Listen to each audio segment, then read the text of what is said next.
This man, every time he checks into a hotel, deliberately runs to the other side of the city, and then uses a different passport to check into a new hotel again. Signore Ripley, it's me. After successfully checking in, he calls the other hotel from each room. He does this to create the illusion that his rich friend is still alive. Only this way can he continue enjoying the luxurious lifestyle under his friend's identity. On the surface, he's a well-dressed successful businessman. But in reality, he's just a down minus and minus out waiter. 2 months ago, Sam borrowed a Princeton University jacket so he could perform at a wealthy people's party. But this seemingly small move actually caught the attention of a big tycoon who approached him for a conversation.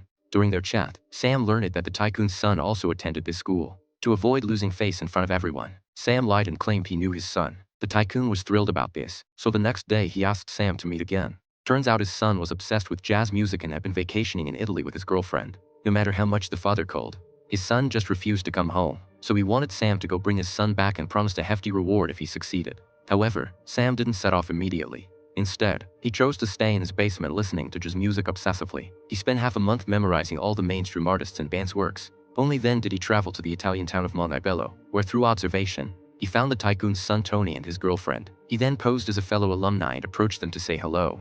But Tony didn't recognize him at all and kept ignoring him. Just when the situation was getting more and more awkward, Tony's girlfriend took the initiative to greet him and suggested that since they had such a fateful encounter, they should have lunch together. Sam was delighted minus. This was exactly what he'd been hoping for. To get closer to Tony, he imitated the tycoon's voice at the dinner table to amuse him. Just when Oni was getting excited listening, Sam revealed his true purpose. He wanted Tony to follow him back home. When Oni heard that his father had sent him, he immediately told him to get lost. But Sam wasn't surprised by this reaction. He grabbed his backpack and prepared to leave, then deliberately let his grip slip, causing the contents to spill out. Tony looked down and saw several of his favorite jazz records inside.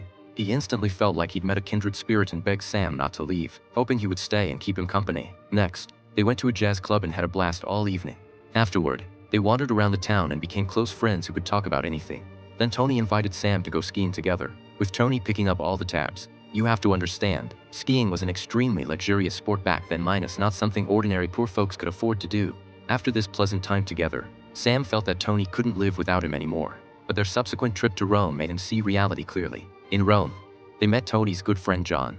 Ever since meeting this friend, Tony started giving Sam the cold shoulder. Seeing Sam standing awkwardly at the door, Tony lied and said he was going to attend a party, adding that if Sam felt bored, he could go out for a walk. Sam wanted to join the party too, but after seeing John's intimidating glare, he changed his mind, so he wandered the streets instead.